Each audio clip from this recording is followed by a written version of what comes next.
Eh bien, de retour donc sur le Flux 1. Donc on va passer tout simplement sur une présentation par vidéo que je viens d'effectuer il y a quelques heures seulement avec un drone, le drone qui est sur la table. Ah oui. Donc ce petit joujou là, un petit drone 4 moteurs. Donc voilà, une caméra qui est à l'avant. Comme ça, donc ça peut aller partout et on peut aller très haut puisque dans la vidéo je suis monté jusqu'à 150 mètres d'altitude. C'est impressionnant. Hein, exactement, ouais, pour faire des captations aériennes. Donc ce que je te propose, oui. Louis, c'est tout simplement de commencer par la vidéo. D'accord. Moi je peux intervenir tout simplement sur plutôt la technique du drone. Toi, tu peux bien sûr intervenir sur le lieu. Bien sur entendu. le lieu, absolument. Oui, je connais un peu le lieu. Il me semble. Absolument. Allez, c'est parti. Il faut simplement que j'arrive à la lancer. Tac, tac. Et c'est parti. Donc voilà. Donc effectivement, vidéo que j'ai réalisée cet après-midi. Là, on est tout simplement sur l'entrée.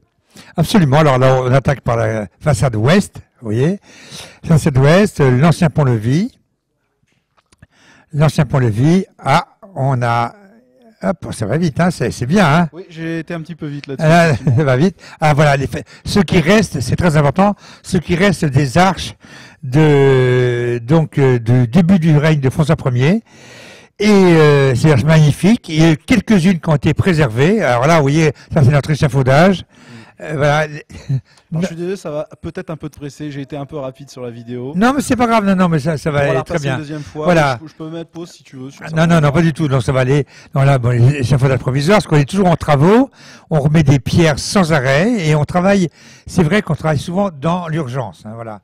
Donc là, le haut de la tour. Alors, on peut voir quand même au haut de la tour, comme ça, c'est très bien. Voilà. Donc la tour a été on avait une dalle étanche en attendant que la toiture soit refaite. Hein. Pour éviter que ça ne vienne détruire ou abîmer le plus ce qui est en dessous. Absolument. En fait. Les fondations en fait. L'ennemi, c'est l'eau et le gel surtout. Voilà. Filtration. Parce qu'intéressant, derrière, on voit le nouveau théâtre de plein air qu'on a fait, d'accord. Ouais, la partie qui est à droite. Et l'année prochaine, d'ailleurs, on aura beaucoup de séances de musique, on aura même un opéra qui va venir. Voilà. Alors ça, c'est très intéressant. Ça, c'est la tour médiévale, donc du début 15e. Donc là, j'ai fait tout simplement un travail en passant d'une tour à l'autre. Ah oui, ça, c'est très intéressant. Hein. D'ailleurs, même, c'est super intéressant parce que ça me permet moi, de travailler dessus. D'avoir une vue que tu n'as pas habituellement. Absolument. Oui, là, on a du mal à avoir des vues d'ensemble. Hein. Voilà. C'est pas évident. Là, ça, c'est très intéressant. À la mer. Voilà. Alors là, bon, c'est une ruine, mais quelle ruine quand même. C'est quand même pas mal, hein. C'est beau. Hein. Je trouve dommage qu'il n'en reste pas plus, moi. Non, mais tant pis, c'est pas grave, c'est comme ça sert à rien de pleurer. Je ne veux pas faire un procès à Talleyrand. Talleyrand est mort. Hein. Il est mort en 1836, donc le pauvre, et puis ses descendants, il n'y a rien à faire. Non. Ce qui va être compliqué, en fait, c'est de préserver ce qui reste et de refaire un peu plus que ce qui reste. Alors, pour le moment, le but, c'est d'arrêter le massacre. Voilà. C'est la première chose à faire. Arrêter le massacre, il a été pillé, vandalisé, il a été oublié. Et là, on essaie qu'il retrouve un peu la place qu'il n'aurait jamais dû perdre. Regardez les arches, elles sont absolument magnifiques, les arches. Alors, ce que vous voyez, le petit défaut qui est à droite, ça, c'est mon drone qui le fait. Je suis sur un extrémum de la caméra. En fait, c'est le capteur qui vient un petit peu, qui est un petit peu à la limite de ce qu'il faut récupérer. Et on voit d'ailleurs l'hélice, le petit champ rouge, c'est une hélice. Absolument. Donc là, je repars dans l'autre sens. Ah ben, on repart dans l'autre sens, d'accord, très bien, impeccable. On voit d'ailleurs, j'avais pas fait attention, je les ai vus sur les vidéos, on voit d'ailleurs les têtes de cerf. Ah, tête de cerf, absolument, voilà. J'avais pas du tout vu, en faisant la vidéo, j'étais tellement... bien sûr, c'est normal. Voilà, l'allée qu'on a refaite il y a pas très longtemps d'ailleurs. Les bacs orangés, faites par Jean-Claude Guyot d'ailleurs, il faut le dire. Voilà. Ah, toujours, voilà. Alors là, vous voyez. Les ouvertures pour c'est pas très beau parce qu'il y a beaucoup d'étais, forcément. Il faut préserver, arrêter le massacre. La lierre a repoussé, donc il faut qu'on le renlève encore. Ça, c'est ennemi des murs, le lierre. Tous les ans, on enlève, mais là, c'est terrible parce qu'on peut pas. Puis maintenant, on n'a plus le droit aux pesticides, alors c'est encore plus dramatique pour enlever. Hein, voilà. Là, une petite vue sur l'intérieur de la tour. Ça, c'est la tour médiévale. Hein, voilà, tour médiévale. Ça, c'est toujours pareil. Toujours, voilà. Montée de haut. Alors là, on passe. La tondeuse n'est pas très belle. Hein. Le matelas derrière non plus. Ah non, non, allez, on enlève. Non. C'est la maison pour les invités d'honneur. Non, c'est pas vrai. Il y a le lit derrière. Enlevez ça, c'est le genre de truc, il faut pas montrer au public. Non. L'avantage avec le drone, ou l'inconvénient, c'est qu'on voit absolument tout. Oui, ben justement. Y compris ce qu'on ne voudrait pas. Ça, normalement, c'est pas ouvert au public et c'est là où on sert un peu de dépôt et ça va aller à la déchetterie très bientôt. Voilà. Mais bon, voilà, allez, passons. Voilà. Mais effectivement, celle-ci, il va falloir, je pense, aller super vite, vu la partie du mur qui manque. Ah non, mais là, elle doit s'abîmer très rapidement. Ben, pas tellement, c'est pas là où il y a le plus d'urgence. Ah. En définitive, le port de mur est tombé en 1958. Ah, effectivement. Voilà. Et donc, en définitive, c'est assez stabilisé. Non, ce qu'il faut surtout tous les ans, vous voyez ce qu'on fait, on dévégétalise partout. Ouais, pour éviter que les racines. Ah oui, et surtout, on va faire un lit chaud. Vous voyez, on a fait l'échafaudage en bois, qui est là, très important parce que ça permet de travailler la taille de pierre en hauteur. Voilà, alors ça, c'est. Alors là, les fondations, très importantes, parce que beaucoup de pierres ont été remises. Donc, les fondations, pierre dure, qui soutient tout l'édifice. Si on ne commence pas par ça, le reste, ça ne sert à rien de restaurer. D'ailleurs, tiens, je vais faire un arrêt là-dessus. Je vais revenir juste avant. Je ne sais pas si tu le sais. Sais-tu pourquoi les fondations sont systématiquement sur une pente au lieu d'avoir une version verticale? Absolument. Alors, pour deux raisons essentielles.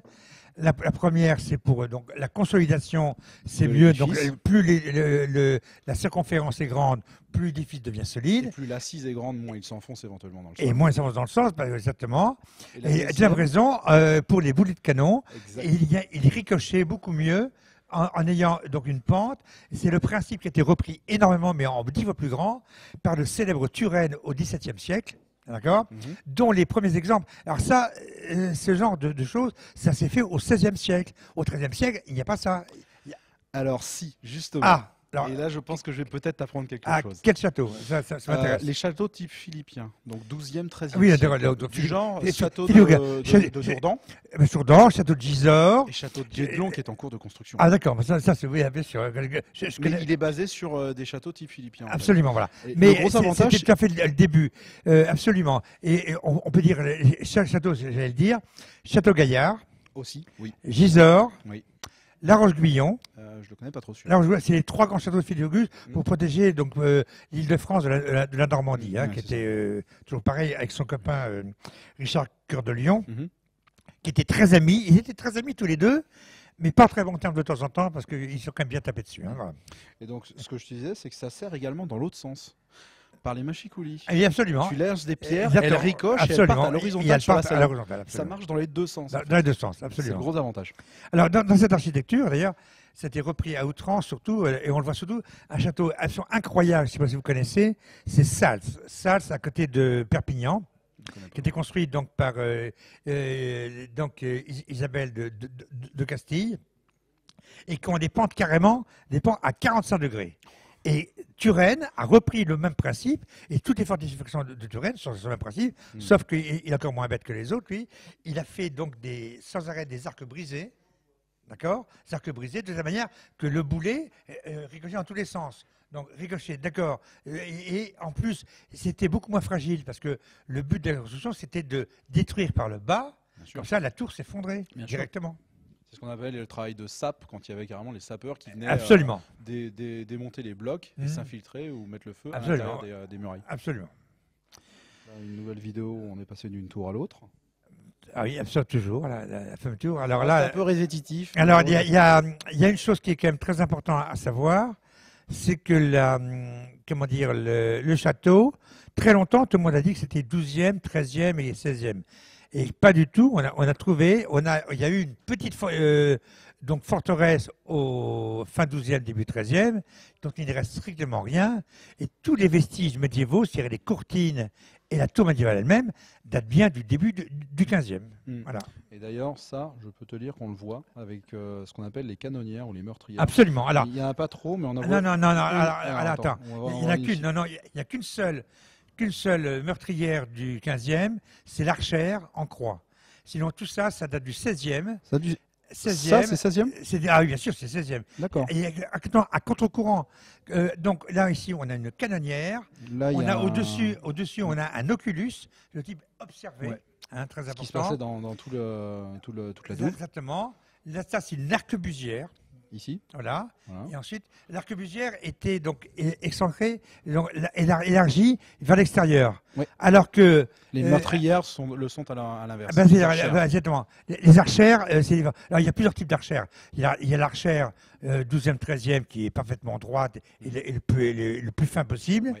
Et l'archère du 15e, qui est, on le verra sur la courtine, la courtine méridionale. Voilà. Donc, et c'est un château. Alors, dans l'histoire de ce château, ce qui est absolument incroyable, c'est que c'est un château qui est à contre-courant. Alors, n'oublions pas, on est entre 1500 et 1523. Hein. On est en pleine Renaissance, d'abord époque de Louis XII, puis François Ier. On construit, donc on rénove complètement Amboise, on rénove Blois complètement, on commence Chambord, on ouvre complètement, on détruit tout ce qui est médiéval et on ouvre complètement. Et ce château, s'il a une architecture, si vous voulez, un appareil de pierre Renaissance, il est quand même 100% médiéval dans sa conception. Tout ce qui est pont-levé, exactement, le pont-levé principal et il est à contre-courant. Et pour une raison. Parce qu'il y a toujours une raison à ça. D'accord ? C'est un château qui est logique. C'est bien simplement, dans le Berry, il y avait encore des bandes de brigands, qu'on appelait des compagnies, à l'époque, et qui sévissaient. Il faut dire que la forêt de Gâtine, à côté, était à peu près 10 fois plus grande. Donc, ils se cachaient ici, et c'est les derniers résidus des anciens écorcheurs, qui étaient des compagnies qui étaient livrées elles-mêmes, qui n'étaient pas soldées, c'est-à-dire qu'ils n'avaient pas été payées, hein, et donc ils vivaient de rapines. Parce que pensez bien qu'avec l'artillerie qu'il y avait à la Renaissance, eh bien, une armée royale, on n'aurait fait qu'une bouchée du château de Veuil. Bien sûr, bien sûr. Alors, donc, ils venaient, ils n'avaient pas d'artillerie.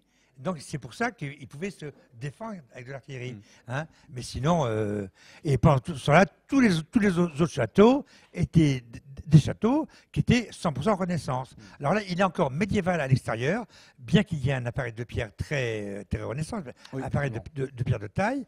Et l'intérieur, en revanche, c'est 100% Renaissance. Avec les arches, il est 100% Renaissance. Tu viens de parler d'une forêt, justement, on va y arriver, puisque là, je vais partir dans une vidéo aérienne en montant assez haut, donc jusqu'à 150 mètres de hauteur. Et donc, on va avoir un point de vision à 360. Et donc, tu vas peut-être pouvoir nous indiquer quelle est cette forêt, du coup. Exactement. Alors, on va voir les débuts de la forêt de Gâtine, parce qu'elle est très grande, toujours maintenant. Donc là, je monte directement à partir de la façade principale avec l'entrée. Donc là, on voit bien les anciens systèmes où il y avait donc tout ce qui était le système de pont-levis. Ah, ça absolument. Le pont-levis est un système. À Guédelon, par exemple, il n'y aura pas de pont-levis. Non, c'est un pont dormant. C'est un pont dormant qu'on peut démonter ou mettre en feu. Mettre en feu, souvent. Un pont dormant, absolument. Il était démonté en cas de siège. Donc là, on retrouve, vu que j'ai basculé la caméra le plus à la verticale possible, et également du fait qu'il y avait du vent sur la captation, il est toujours obligé de compenser. Du coup, on retrouve les petits défauts à droite et à gauche. Oui, d'accord. Ces petits problèmes de captation. Ça fait un peu d'animation. Oui, mais j'aurais préféré ne pas les avoir. D'accord. Donc voilà. Ah, voilà, ça c'est très bien. Donc, là, on a à droite le magnifique village de Veuil. On peut voir que les deux bâtiments qui sont là, celui où j'habite actuellement, puis l'autre à gauche du château, là, donc sur la partie nord, ce sont les anciennes écuries, hein, d'accord, des écuries donc, occidentales et orientales. Donc là, je me suis arrêté, je suis au seuil à 150 mètres d'altitude. Alors, ce seuil-là, c'est tout simple, c'est qu'au-dessus de 150 mètres, on tombe dans ce qu'on appelle le domaine aérien, et on n'a pas le droit d'y aller avec un drone. Absolument. Donc, je me suis bloqué à 150 mètres. De toute façon, les drones de base sont bloqués à 150 mètres. Alors voilà, bon, on a passé un peu vite, mais c'était le... On le verra tout à l'heure. Je vais revenir. Voilà. Alors là, c'est un petit bois qui n'a rien à voir avec la forêt de Gâtine. Donc là, il y a une espèce la forêt de Gâtine, on la verra un peu plus loin. Voilà. Là, on a le magnifique village de Veuil. Village très fleuri. Il est pile poil en dessous, ce qui fait qu'on ne le voit pas trop, vu que j'ai pointé un petit peu sur l'horizon. On le verra mieux tout à l'heure, je pense. Alors, la forêt de Gâtine, voilà, elle est au fond, hein, donc elle est quand même à 4-5 km d'ici. D'accord, ok. Alors on va le voir peut-être un peu plus là. Je vais un petit peu plus lentement sur celle-ci, mais j'ai pas un tour complet. Oui, pas un tour complet. Là, je suis un peu plus lent dans le déplacement.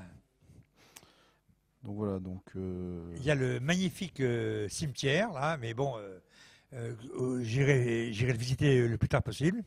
Je l'espère pour toi. Voilà. Je l'espère pour toi. Et Voilà, donc ce sont des champs, là, il n'y a rien d'extraordinaire à commenter.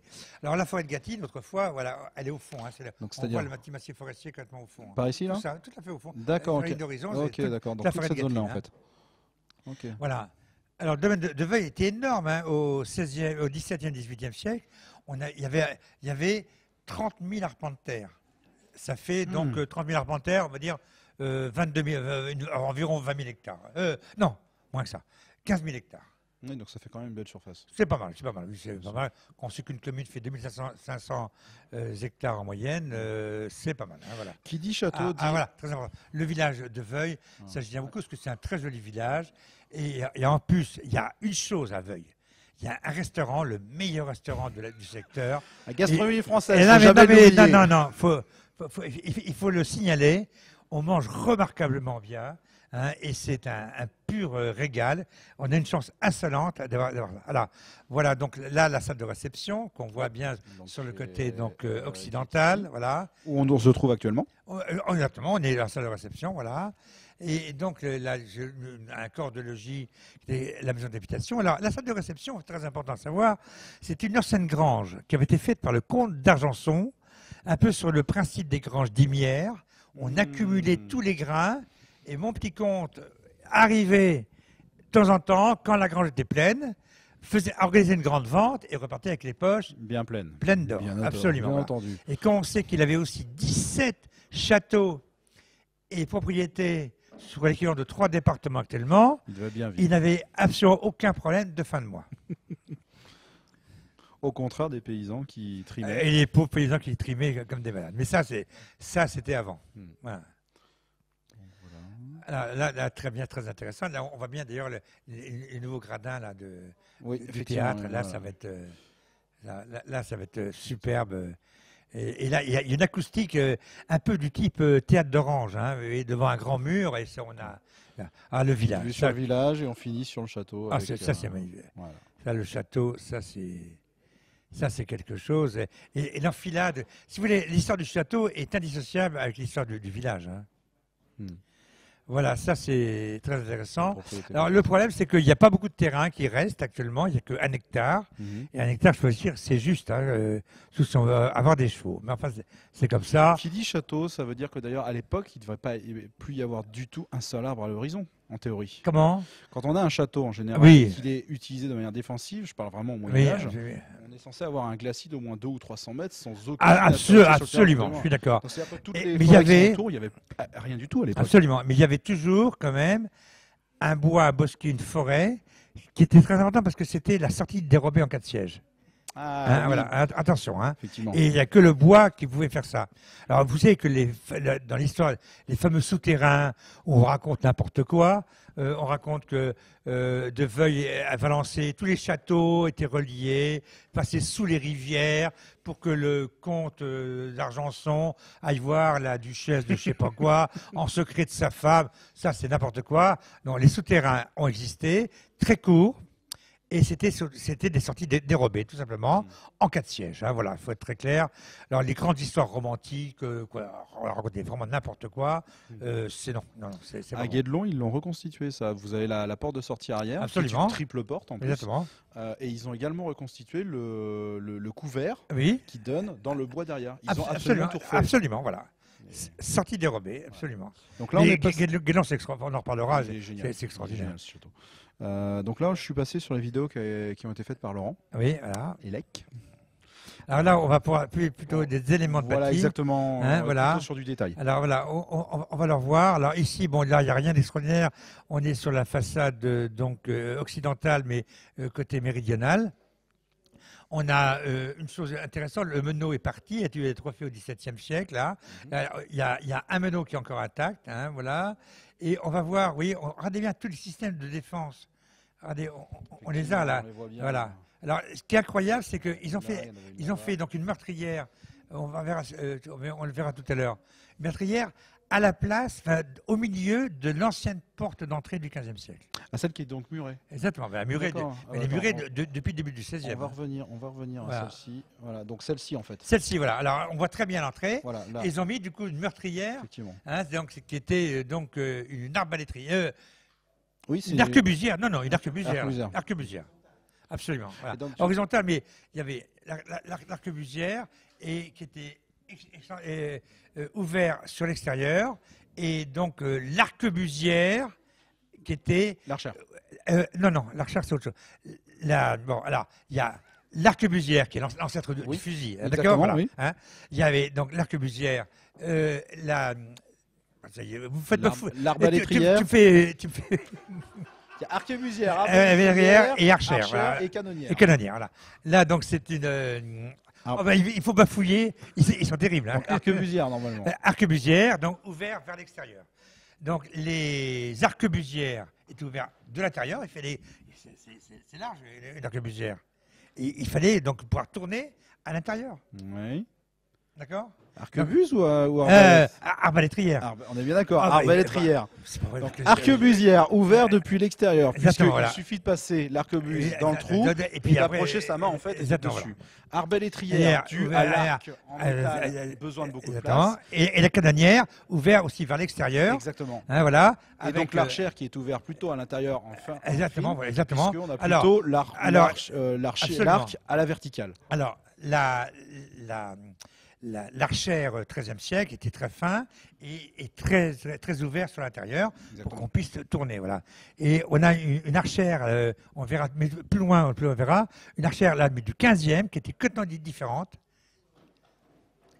en forme de croix. Il y a aussi des. Il y a plein d'autres. Alors, il y a des archères qui ont tout simplement été transformées en. Alors, je crois que c'est en arquebusière. Où on a creusé en fait un espèce de trou à peu près au milieu de l'archère. Ce qui fait des archères avec un espèce de trou. Et elles sont vraiment très intéressantes, celles-là. On va avoir une. D'accord. Donc ça, c'est une. On va avoir une, mais qui date du début, tout à fait du début, donc des arquebuses. Ah, c'est pas mieux. Arbalète. Des arbalètes, oui, absolument. Qu'est-ce qu'il faut bafouiller aujourd'hui, hein. Donc arbalète, effectivement, qui étaient les arbalétriers à l'époque, étaient considérés comme l'équivalent de nos snipers. Absolument. Puisqu'ils avaient le temps de viser, dans le sens où c'était un cran d'arrêt. Ils avaient simplement une gâchette. Et donc, en général, on considérait que l'arbalétrier était un sniper. Un tir, un mort. Mais il n'était pas sur le fait de tirer en grande cadence. Ça, c'était le rôle des archers, avec des pluies de flèches, des gerbes. Nous, Français, en avons une forte défaite qui est à Zincourt. Terrible, une horreur. On s'est fait flécher sur place, littéralement. littéralement. Le contraire de Bouvines. Bouvines à Zincourt, c'est l'équivalent de... c'est terrible. C'est la Manche et la revanche. Absolument, c'est la revanche. Cela dit, avant Bouvines, après un Zincourt avant Bouvines, on s'est repris une défaite avant. On s'est fait quelques pâtés, ça j'en connais. Voilà. La guerre de 100 ans. Et la dernière... Est-ce que quelqu'un connaît l'année où s'est arrêtée la guerre de 100 ans? Qui correspond en gros à la fin du Moyen-Âge, où il y a eu deux événements, en gros, à deux mois d'intervalle, fondamentaux. Pas trop. Voilà. Alors, c'est la bataille de Castillon, qui a été la dernière grande bataille, dont les Français ont été vainqueurs, qui a ouvert toutes les villes d'Aquitaine, puis par la suite Bordeaux.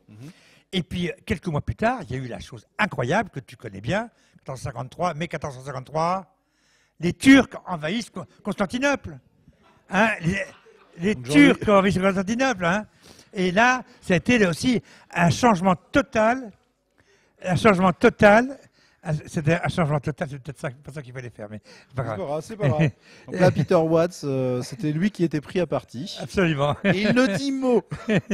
Voilà.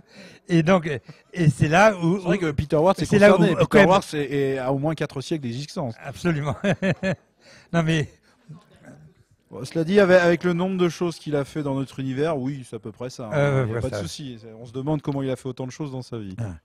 Et 1453 était donc fondamental parce que tous les équilibres européens ont été complètement bouleversés par ça. Et quand on dit les Autrichiens ont eu chaud quand même.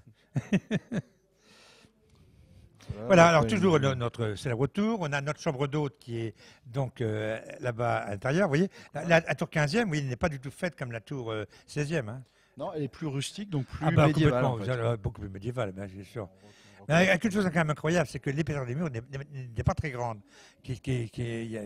Là, on voyait, là c'était le début du chemin de ronde donc pour les machicoulis. Comme j'ai dit tout à l'heure, je ne sais pas si tu as écouté, mais tout à l'heure j'ai bien dit qu'il y a eu une erreur dans la reconstitution, puisque le toit en poivrière n'existait pas, c'était un toit à Coyot, avec un retour sur le chemin de ronde de Machicoulis, et le muret a disparu. D'accord. Voilà. Okay. Mais c'est comme ça que je veux le refaire, faire tel qu'il était au XVIe siècle, avec donc un toit à Coyot, c'est-à-dire un toit, un toit poivrière et un retour légèrement, un peu moins oblique. Hein, voilà. Voilà. Est-ce qu'il y avait des fenêtres murées dans ce château? Alors, la fenêtre murée, c'était pour les fameux impôts sur les superficies. Fameux impôts imbéciles. Alors, non, je vais t'expliquer pourquoi. Les fenêtres murées sur les impôts, c'est une loi qui date de la fin du 19e ou du début du 20e. Ah, donc très tardif en fait. C'est extrêmement tardif. Alors, on a un exemple juste à côté d'ici, incroyable. C'est-à-dire qu'on a muré plein de fenêtres. Celle-sur-Cher notamment. Celle-sur-Cher, mais le fin du fin, c'est qu'à côté, il y a un château 19e, mais c'est un château quand même, qui appartenait à Ferdinand de Lesseps, celui qui a, d'accord.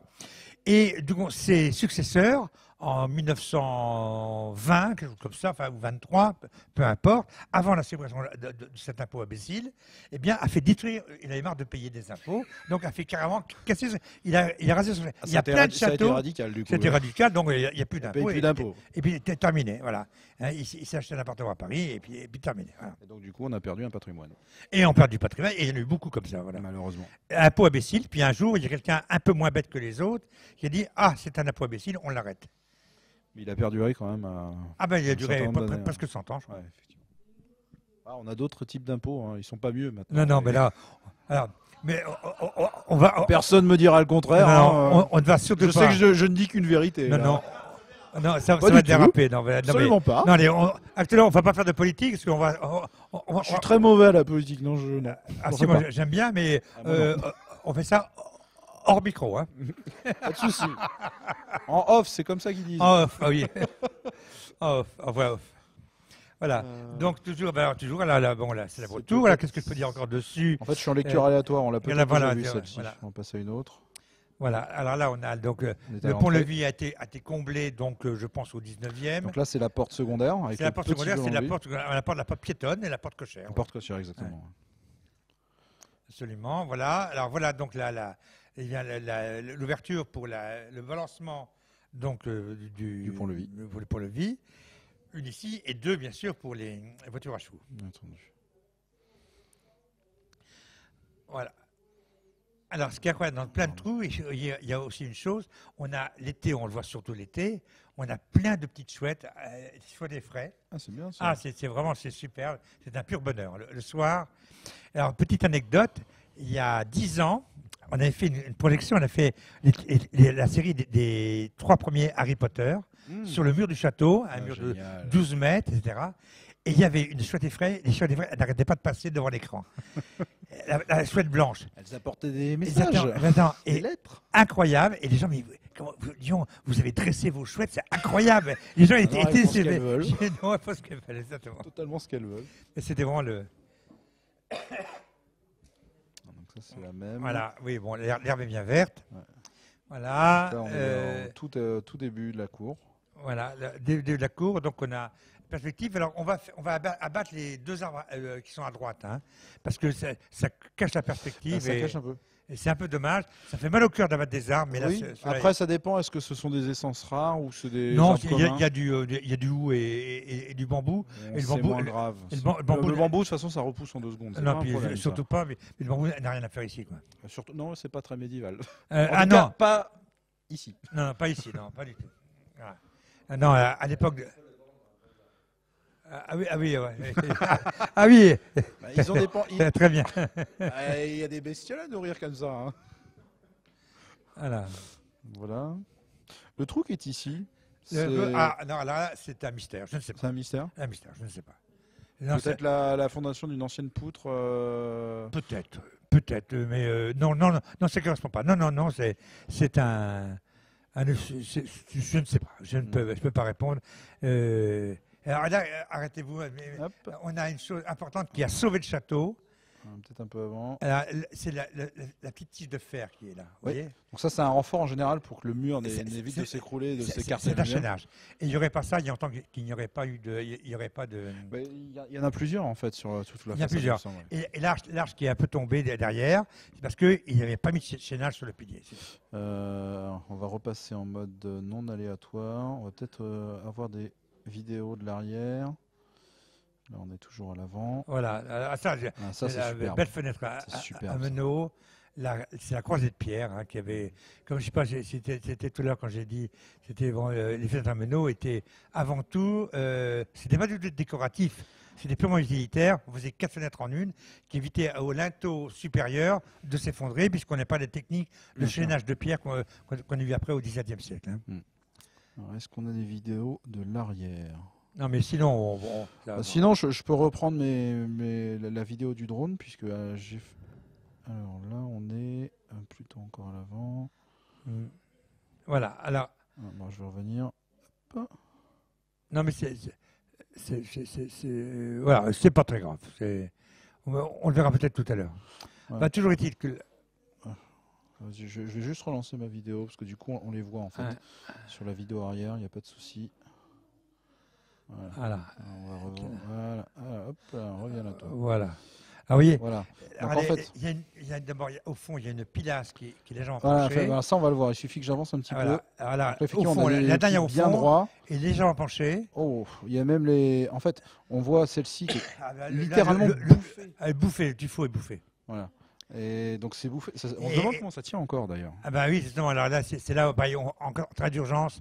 C'est la deuxième tranche de votre travail d'urgence. Et là, non seulement elle est bouffée, mais elle est en train littéralement de se compresser. Non, elle ne se compresse pas. Il y a 12 ans, elle était pareille. D'accord. Elle était pareille. Mais elle est quand même bien vrillée et penchée. Elle est retenue par le haut.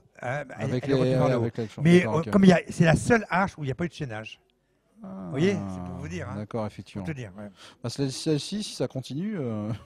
Il y en aura bientôt plus. Ah non, justement. Non, mais, mon vrai travail ici, c'est d'arrêter le massacre. Alors, tout à l'heure, on verra quand on est rentré sur le pont-levis, il y a un jeu de 2 cm. C'est rien 2 cm. Et rien, on est obligé de tout déposer et de tout remonter. Et en urgence, avant les grands froids. Là, de toute manière, il faut remplacer toutes les pierres. Oui, mais pour remplacer, il faut... Démonter tout ce qui est au-dessus? Pas forcément. Il faut tout étayer complètement, tout mettre ça en suspension. C'est-à-dire étayer l'ensemble de l'arc de manière à ce qu'il soit totalement... bien sûr, les deux, bien sûr. Absolument. Et ensuite, on pourra enlever le pilier réellement pour le remplacer. Oui, on va essayer d'éviter de tout déposer, parce que si on dépose tout, le problème, on se lance dans un tarif et un nombre d'heures incroyable. Et là, moi, je n'aurais pas les moyens de payer, ça c'est sûr. Et d'ailleurs, en termes de sociétés qui travaillent le tuffeau et qui refont des pierres de taille, de mémoire, elles ont du travail jusqu'à la fin de leur jour, tellement il y a de monuments restaurés en France. Absolument. Alors, les bons tailleurs de pierre, parce qu'il y en a qui disent tailleurs de pierre, mais ce sont des scieurs de pierre, donc ça, on oublie. Les vrais tailleurs de pierre, il y a 3 choses. Il y a l'ouvrier qui fait la taille grosso modo, ça, cela, il y a le vrai tailleur de pierre, celui qui sait vraiment tailler les pierres, capable de faire une voûte, etc. Et il y a le sculpteur de pierre, qui est encore un autre métier. Mais qui va faire, lui, tous les détails. Absolument. Et tout ce petit monde-là doit travailler en équipe. Il n'y a pas de problème. Il y a beaucoup de sociétés comme ça en France? Oui, il y en a pas mal. Dans chaque, alors, il y a des sociétés qui sont agréées au monument historique, bien sûr. Des sociétés qui sont moins pas agréées, mais qui travaillent souvent aussi bien. Et moi, pour ma part, on ne prend pas de société. Parce que le problème, c'est qu'une société prend toujours, c'est une question de à peu près 100 € hors taxe de l'heure. Donc, en même temps, ils ne sont pas si nombreux que ça quand même. D'accord. Alors moi, j'embauche directement. Moi, j'embauche un compagnon pendant 1 an. C'est une bonne idée. C'est une très bonne idée. Et je lui mets avec un manœuvre, un maçon. Voilà. Et c'est tout. Parce que alors là, celui que je vais prendre, il avait marre d'avoir des chantiers. Il est auto-entrepreneur. Donc, qui fait un prix de revient de l'heure un peu moins cher, mais sinon on les déclare, ça revient au même, qu'ils soient entrepreneurs ou déclarés, ça revient au même. Et donc on est soumis à à des choses réglementaires, ce qui est la moindre des choses, mais et ce sont des gens que je contrôle et c'est moi qui dirige le chantier. Moi, je veux toujours diriger le chantier. Non, toujours. En général, passer par un compagnon, j'aime bien. J'ai pas eu l'occasion de faire du compagnonnage, mais ça m'aurait plu. Ouais. Sur l'aspect manuel, la philosophie qui est derrière. Il y a une très belle mentalité. Ouais, effectivement. Qu'est-ce que je peux dire d'autre? Alors voilà, là c'est très intéressant. On verra peut-être la meurtrière sur. Non, mais non. Elle est où en fait? Elle est sur la courtine de droite. Hein. Alors il faudrait que j'ai une vue qui passe de gauche à de droite. Alors non. C'est pas facile. Moi, je ne l'ai pas vu depuis le début, sinon je me serais arrêté dessus. Elle serait par ici, en fait? C'est une archère transformée en arbalétrière. Non. Mais du côté extérieur, du côté occidental. Là, on peut. Par ici. On la devine, là. À droite, ici, là. Mais, on va essayer de revenir un petit peu. C'est le seul élément défensif du 15e qui a été refait au XVIe siècle. Elle est à droite du lierre, c'est ça? À droite du lierre, juste à droite. Là. Donc en fait, on va revenir un petit peu plus. Voilà. Donc c'est celle-ci en fait. Celle-ci, voilà. D'accord, ok. Et donc celle-ci est en croix. En croix. D'accord, donc effectivement, on le voit pas trop. Donc droite, c'était une archère et qui a été ensuite transformée ou pas, parce que tout ça, c'est très difficile de donner une date, parce que les dates, je me méfie, avant j'étais beaucoup plus affirmatif sur les dates, et avant de se planter, on emploie un peu plus le conditionnel, on devient prudent. Voilà. Et d'ailleurs, tu verrais dans toutes les conférences historiques, on emploie quand même beaucoup le conditionnel. Hein. Ça, c'est l'art, des commissaires-priseurs. Hein. Ce tableau magnifique serait du XVIe siècle. Là, il prend pas de risque. Ou alors le pire, est attribué. Mais qui l'a attribué à tel peintre? Voilà. Ou dans l'école de Rembrandt. Ou le mieux, dans l'entourage de. C'est vrai que l'entourage, c'est bien comme mot. Ah, c'est bon. Dans l'entourage, ça j'adore. Alors, quand tu emploies le conditionnel plus l'entourage, ça veut dire que. Il fallait dire quelque chose. Non, ça ne veut rien dire du tout. Ici. Oui. Non, j'ai rien dit. C'est que je trouvais la fenêtre haute, mais en fait, c'est bien une fenêtre, le sol est en dessous. Ah oui, absolument. Ouais, voilà. Et donc là, on a 2 cheminées, en fait. Il y a deux cheminées, absolument. Il y a même celle-là, celle de gauche, il y a une double cheminée. Il y a une double. En fonction des étages, en fait. En fonction des niveaux. Il est séparé au niveau. Et celui-là, pareil, celle de droite, pareil. Ouais. Absolument. D'accord.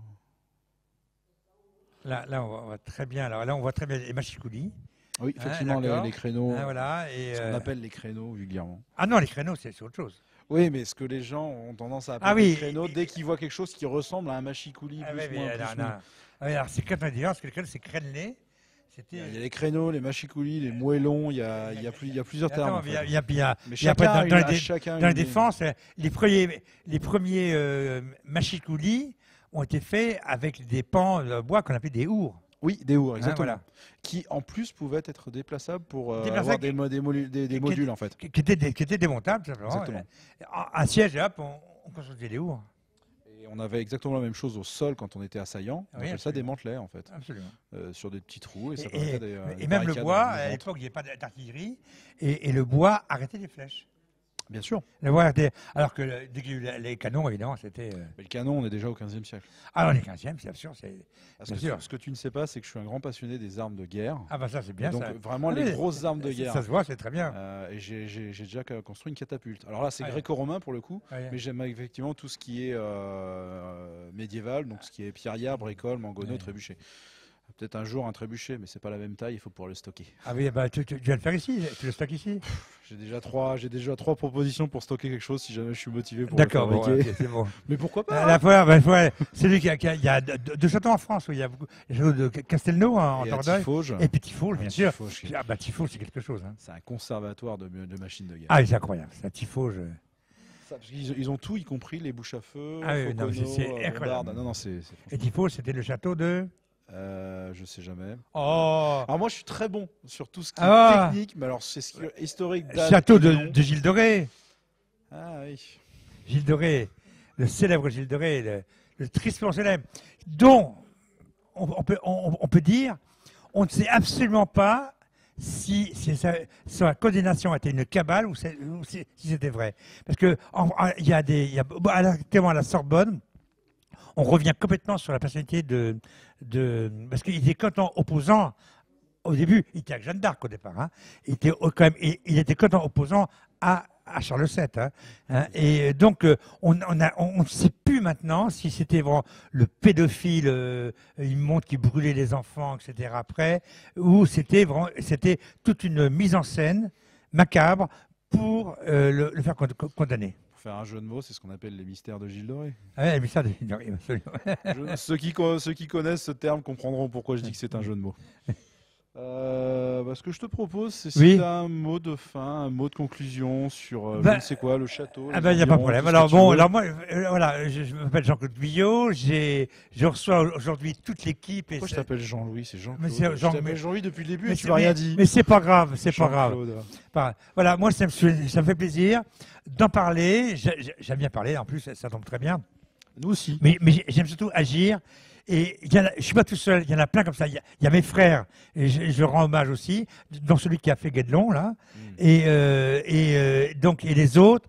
Ceux qui sont à côté, je dis le château de Chembrise, je le cite parce que c'est un type fabuleux qui y va de toutes ses forces, avec son cœur, ses tripes. Ça, c'est au nord d'ici. Et au sud, un château incroyable, c'est le château, donc, ça y est, j'ai un trou de mémoire. Non, pas de Bouge, c'est 18e Bouge. Le château de Sarzay, château de Sarzay, tenu par un ancien électricien qui a racheté ça. Il était de toutes ses forces, qui s'appelle Urbain. Voilà, il s'appelle Urbain. Il est à son génial. On l'a assommé, on lui a fait des procès comme quoi il ne respectait pas le truc, etc. Un jour, il a foutu tout le monde dehors, à la chef des bâtiments de France, président du Conseil général, foutez-moi une bande d'ordures, vous n'y connaissez rien, etc. On l'a roulé dans la boue, et toujours maintenant, le seul château magnifique qui n'est pas balisé, parce qu'on lui en veut encore. Ah, ils sont tannés de politique. Hein. De droite comme de gauche, d'ailleurs. Là-dessus, je les mets dans le même panier. Il me semblait qu'on ne parlait pas de politique. Ah non, mais là, c'est pas la politique. En politique, c'est je m'engage à droite, je m'engage à gauche. Là c'est. J'ai dit. Non, j'ai pas dit qu'ils étaient tous pourris. C'est pas vrai. Bon, on a dit qu'on n'en parlait pas. On arrête. Ça sert à rien de s'énerver sur des choses comme ça. D'accord, absolument. Voilà, donc pour vous dire que voilà, je ne suis pas tout seul. Il y a quand même plein de gens qui sont comme moi, passionnés. On essaie, pour vous dire, on travaille sans filet, sans subvention. Il faut dire que plein de gens pensent que les bâtiments historiques sont subventionnés. Que nenni, c'est pas vrai. Il y en a très très peu. Non, mais quand on est subventionné, on va sur la pile du bas. Et 10 ans après, le dossier de subvention est toujours pareil. Et en revanche, tout ce qui est au Conseil général, etc., là, ça passe en premier. Voilà. Bon, mais c'est comme ça. Je ne vais pas pleurer. Hein, à la limite, comme ça, on fout la paix. En plus. En fait, le plus compliqué, effectivement, si on commence à regarder sur les cartes de France, et même pas forcément sur toutes les mêmes cartes, on peut se rendre compte que pratiquement dans certaines régions, mais tous les 5 km, il y a un château. Que ça soit une ruine, un château existant. Alors, ou un... attends, il faut que tu saches, rien que le département de l'Indre, ouais. C'est un petit département, pas très peuplé, pas très connu pour ce château. Il y a 600 châteaux dans l'Indre. 600 châteaux. 600 châteaux dans tous les états possibles? Dans tous les états possibles. Ça va de la ruine médiévale jusqu'au château 18e ou 19e. Voilà. Il y a 600 demeures et châteaux. Bien sûr, autant d'églises. Bien sûr. Je parle des églises. On a un patrimoine incroyable dans l'Indre. Il y a les châteaux églises aussi. Il y a les châteaux églises. Quelques-uns. Il y en a très peu. Il y a l'église de l'Ordouex Saint-Michel, par exemple, qui est l'église fortifiée. Pérouge aussi. À Pérouge, absolument. Pérouge, voilà. Magnifique village. Celui-là, il est fantastique. Et donc, voilà, donc il y a plein de bonheur. Et donc, il y a deux façons de concevoir la façon. Soit on y va, on achète, ou on y va, on fonce comme des malades. Ou alors, eh bien, on donne ça, c'est le conseil général ou le conseil régional qui gère tout ça, mais avec des gens moins motivés, il faut être très clair, moins motivés, où il y a une gabegie, et comme par hasard, un château qui fait, je sais pas, 30 000 entrées ici dans l'Inde, on arrive à le rentabiliser et à payer les travaux, eh bien, pour le public, dès que c'est public, même à 30 000 entrées, ils perdent de l'argent et c'est sous perfusion de subvention. Bon. Toujours le problème. Allez, j'arrête de pleurer. C'était mon petit quart d'heure de grande gueule, mais c'est pas grave. En tout cas, merci bien pour avoir. Moi aussi, mais c'est bien que tu connaisses les armes de guerre, ça me fait plaisir. J'adore. En fait, j'aime tout ce qui est antiquité jusqu'au médiéval. Bon. Et donc j'ai déjà fait plusieurs présentations de ce type-là. Génial. Pour ça, là, j'ai fait autre chose aujourd'hui. En tout cas, merci bien. Bon, écoutez, je crois qu'on va boire un coup. Moi, il faut que je travaille encore. Bon courage. À tout à l'heure. Merci. Merci beaucoup, Jean-Claude.